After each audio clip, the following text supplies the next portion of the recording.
Shizuka Yokomizu, I showed her work earlier on. This is the one who had the letter sent to the people with the instructions saying, if you want me to take your picture, please stand by your window at this day, at this time, and look out into the camera for 10 minutes.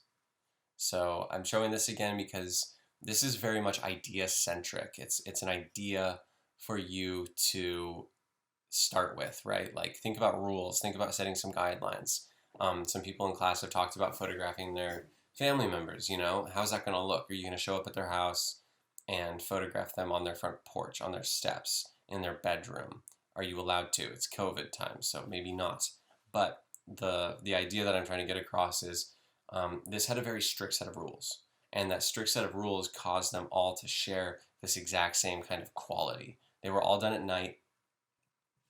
The lights are all on in the house. The person's standing at a certain distance, and it creates this series, right?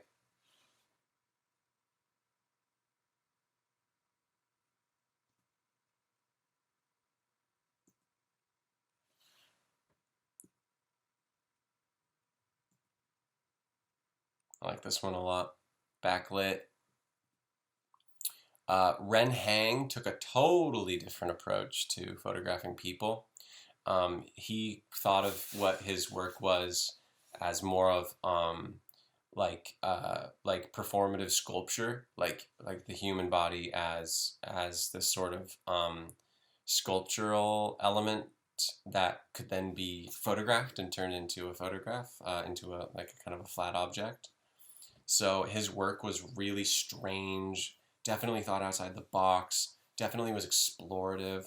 No longer with us, unfortunately, but did some really, really lovely work with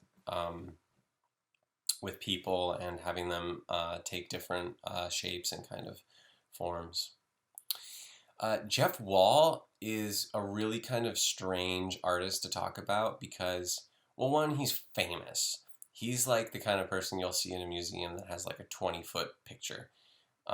He sees things in the world, gets an idea, and then recreates the thing that he saw. So all of these pictures aren't just random happenings, they are actors that he has asked to participate in a photograph. Weird, right? Like, why don't you just take the picture when you see the thing? So he sees something, and then he gets the idea, and then he turns it into his own reality and makes a photograph. Kid falling off a roof. Like maybe this was him as a kid. Maybe when he was a kid he fell off a roof. Who knows? But this is not something that he happened to be there to see. It's actually something that he created. Okay, Philip Lorca de Corsia. This gets kind of interesting right now because Philip Lorca de Corsia, uh, what he did was there was scaffolding on a sidewalk in New York. He attaches a flash to the scaffolding above where people are walking. He gets a really long lens, kind of like a sniper, so he can be really far away. He has a trigger, so when he takes the picture, the flash fires.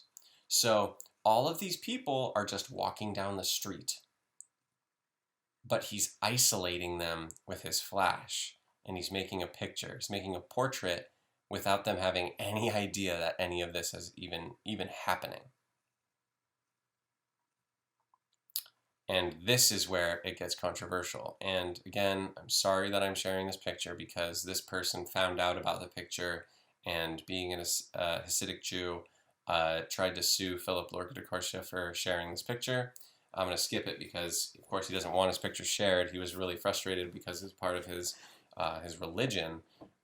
He didn't want his picture to be shared, but he did not win his lawsuit because it's public domain. You can photograph people in public. You are allowed to do that by law.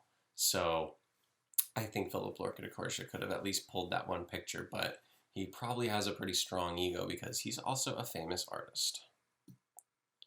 But they're really nice. I mean, he made it so that the flash was pretty bright Everything else behind him is really dark, so you get these little glimpses of light out of focus. But for the most part, the person being photographed is kind of isolated in the shot.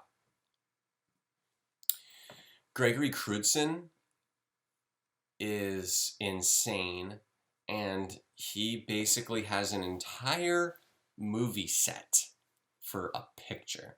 So there's probably 50 people working on this picture. There's a crew. There are scissor lifts and lighting and grip crews and trucks, and every single thing in this photograph was intentional. He'll take over a town. He'll photograph like the amount of time and energy that goes into one photograph is insane. It's thousands and thousands of dollars and tons of time and tons of energy.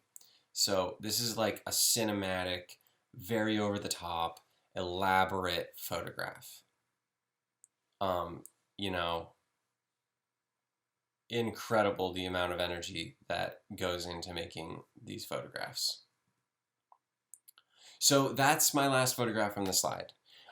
Please go through and look for the whatever stood out to you, what images you were drawn to, what style of photographing you were drawn to, and maybe think about what you want to do for your portrait assignment.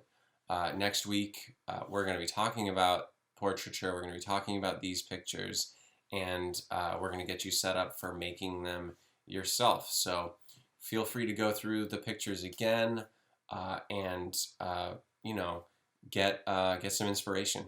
And I look forward to hearing what you all are inspired by.